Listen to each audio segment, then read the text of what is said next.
안녕하세요. 뉴스와 사람들입니다. 빨간 아재는 이렇게 밝혔습니다.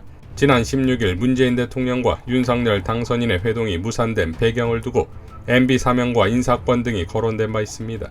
이것이 전부일까요? 대통령 직무실의 용산 국방부 청사로의 이전과 이에 따른 국방부 합참의 연쇄적인 이동도 회동 무산의 배경이 되었을 거라고 저는 생각합니다. 이 안은 이미 16일 이전에 거론되기 시작했습니다. 현직 대통령과 당선인의 첫 회동 테이블에 이렇게 굵직한 의제를 올리는 것도 이례적이거니와 주요 의제에 큰 이견이 없다면 무산의 배경이 됐을 리도 없습니다. 즉 청와대는 당선인 측의 이 같은 요구를 수용하지 않았을 가능성이 높습니다.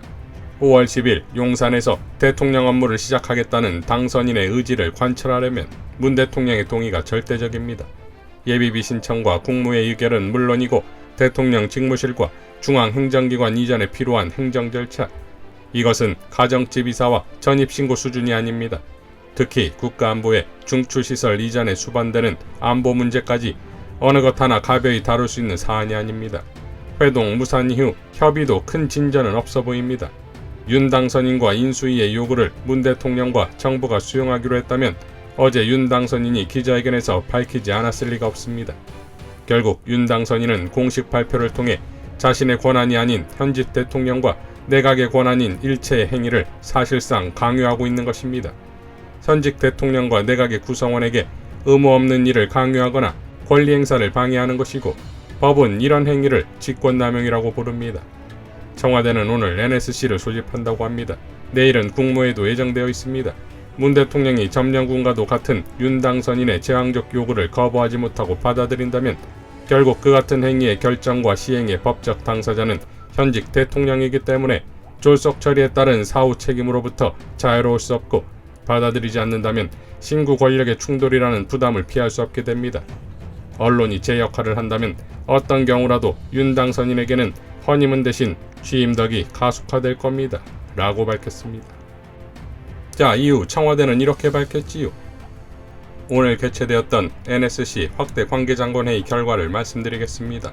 문재인 대통령도 과거 대선 때 광화문 대통령 시대를 공약한 바 있어서 청와대를 국민께 돌려드리겠다는 뜻에 공감하고 있습니다. 그러나 새 정부 출범까지 얼마 남지 않은 촉박한 시일 안에 국방부와 합참, 대통령 직무실과 비서실 등 보좌기구, 경호처 등이 이전하겠다는 계획은 무리한 면이 있어 보입니다.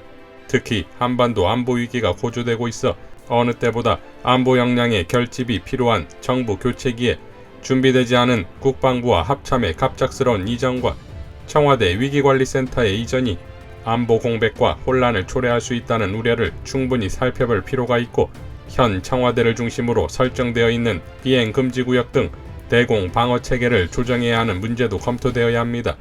시간에 쫓겨서 할 급박한 사정이 있지 않다면 국방부, 합참, 청와대 모두 보다 준비된 가운데 이전을 추진하는 것이 순리일 것입니다. 정부는 당선인 측과 인수위에 이러한 우려를 전하고 필요한 협의를 충분히 거쳐 최종 입장을 결정할 것입니다.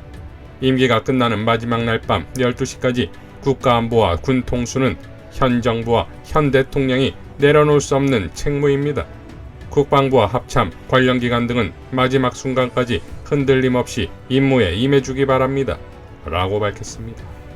자, 역시 문 대통령다운 결정이지요.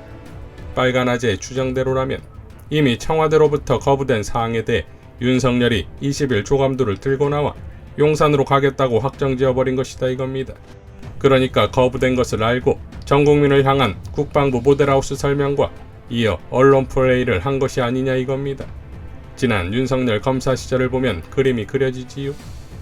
자, 문 대통령의 단호한 입장은 누가 봐도 예상할 수 있었던 것이 민주적 절차를 무엇보다도 중시해왔고 그러니 당연 법에도 없는 예산이나 권한을 행사하는 일은 없는 것이며 또한 지금 사안이 국가안보와 직결됐기 때문 아니겠습니까? 청와대는 또 이렇게 밝혔습니다. 문재인 대통령은 오늘 오후 서욱 국방부 장관, 원인철 합참의장, 박종승 국방과학연구소 소장 등이 배석한 가운데 강훈호 방위사업청장으로부터 함대공 유도탄2 연구개발사업 등 주요 방위력 개선 사업 추진 계획에 대한 보고를 받았습니다. 오늘 보고는 2023년 방위력 개선 예산에 반영하기 위한 법적 절차 일환으로 향후 방위사업 추진이 심의, 사업 타당성 조사 등의 절차를 거쳐 국회 심의를 통해 최종 확정될 예정입니다. 사업이 계획대로 추진될 경우 미사일 위협에 대한 방어 및 대응 능력, 우리 군의 기동성 및 생존성 향상 등에 크게 기여할 것으로 기대됩니다. 임기 마지막 방위력 개선 사업 보고를 받은 문 대통령은 보고된 사업이 대부분 국내에서 개발되거나 또는 양산을 앞두고 있는 것으로 큰 의미가 있다면서 예산 반영과 더불어 다음 정부에서도 국방력 강화 노력이 꾸준히 이어져야 할 것이라고 말했습니다. 라고 밝혔습니다. 자, 결국 미숙한 정치 역량으로 문 대통령에게 대적하려다 그야말로 박살이 났다 이겁니다. 청와대 발표 후 윤석열은 5월 10일이 돼서도 청와대는 아예 들어가지 않고 통이동 직무실에서 일한다지요. 이 정도면 윤석열에게는 청와대는 공포 그 자체가 아닙니까? 하승수 변호사는 이렇게 밝혔지요. 윤석열 당선인 측과 국민의힘이 반발하는 모양입니다.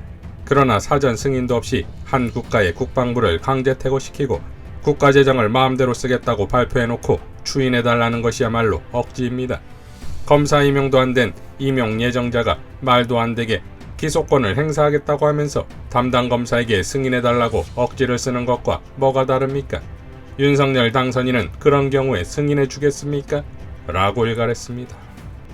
김진애 의원은 이렇게 밝혔지요. 문재인 대통령의 프레지덴셜 포스가 확고합니다.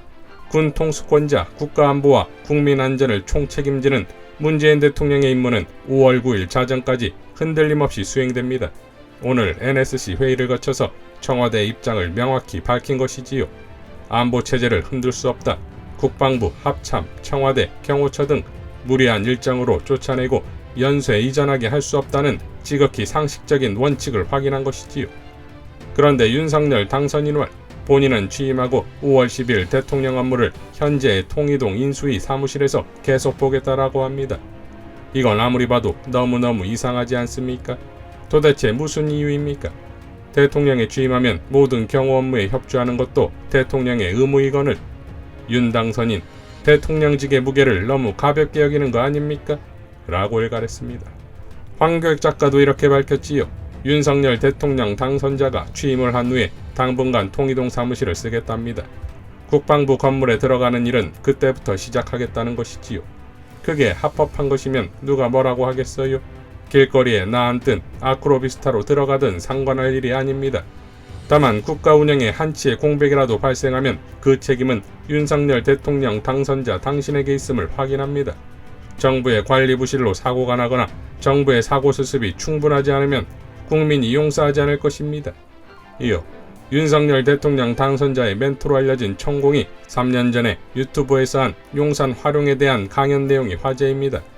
지금 윤석열 당선자가 대통령 직무실 용산 국방부 이전을 고집하는 이유가 천공의 조언에 따른 것이 아닌가 하는 의심을 불러일으키기 때문입니다. 언론사는 이 화제를 당연히 기사로 다루었는데 무려 7개 언론사의 기사가 중간에 사라졌다고 합니다. 한두 군데가 아니라 무려 7군데에서 동시에 기사를 삭제했다는 것은 외부의 압력이 있었던 것이 아닌가 충분히 의심해 볼 수가 있습니다. 저는 윤석열 당선자가 천공 같은 무속인의 말을 듣고 대통령 직무실을 결정했을 것이라고 생각하지 않습니다. 너무나 비상식적이잖아요. 그런데 7개 언론사의 기사가 동시에 삭제되는 비상식적인 일을 대하니까 생각이 바뀌었습니다. 윤석열 당선자가 천공의 말을 듣고 용산 국방부를 고집하는 것일 수도 있겠다는 의심을 당분간 지속시키겠습니다. 라고 밝혔습니다. 자, 노영희 변호사는 이렇게 밝혔지요. 정말 황당하게 이루 말할 수가 없다.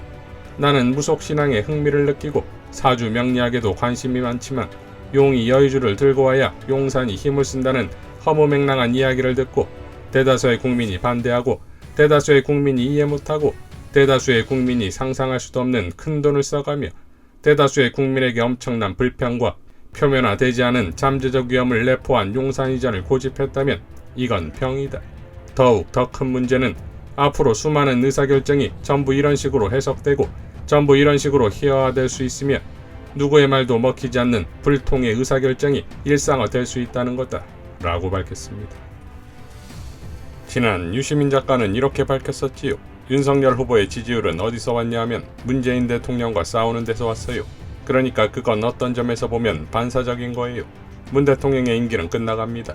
표적 설정을 아직도 문 대통령에게 맞추고 있는 거는 단기적으로는 좀 입에 달겠지만 윤석열 후보에게는 조금 한 달, 두 달 정도를 더 내다보면 그건 굉장히 의심스러운 그런 전략일 수 있음을. 자, 결국 윤석열은 선거가 끝나고도 취임하는 순간까지도 문재인 대통령의 반사체로서만 철저히 움직이고 있다 이겁니다. 대선 기간 중 이재명 후보가 아닌 문 대통령과 대적하려 했고, 선거가 끝난 이후에도 청와대에 들어갈 수 없다며 국가안보의 핵심인 국방부와 합참해 당장 방 빼라, 내가 들어가서 일하겠다 라는 비상식적인 행태를 보이다 군 통수권자인 문재인 대통령의 한방에 박살이 났다 이겁니다. 또한 대한민국의 안보와 국민의 안전과 직결되는 국방부와 합참을 건든 이유가 자칭 도사라는 작자의 용산으로 가라는 예견 때문이라는 말이 나오고, 국정을 위해 건진법사를 포섭해야 한다는 말이 나오고, 청와대에 박정희 부부의 혼령이 있으니 윤석열을 보복할 것이라는 말이 나오고, 도대체가 이게 정상이냐 이겁니다. 결국 윤석열이 판단하고 내리는 의사결정을 국민들은 물론이거니와 타국의 정상들은 어떻게 보겠냐 이겁니다. 그러니 윤석열의 폭망은 도미노처럼 계속될 수밖에 없는 것이니 과연 윤석열은 취임덕이나마 맞이할 수는 있을까요? 이상 뉴스와 사람들이었습니다. 시청해주셔서 감사드립니다.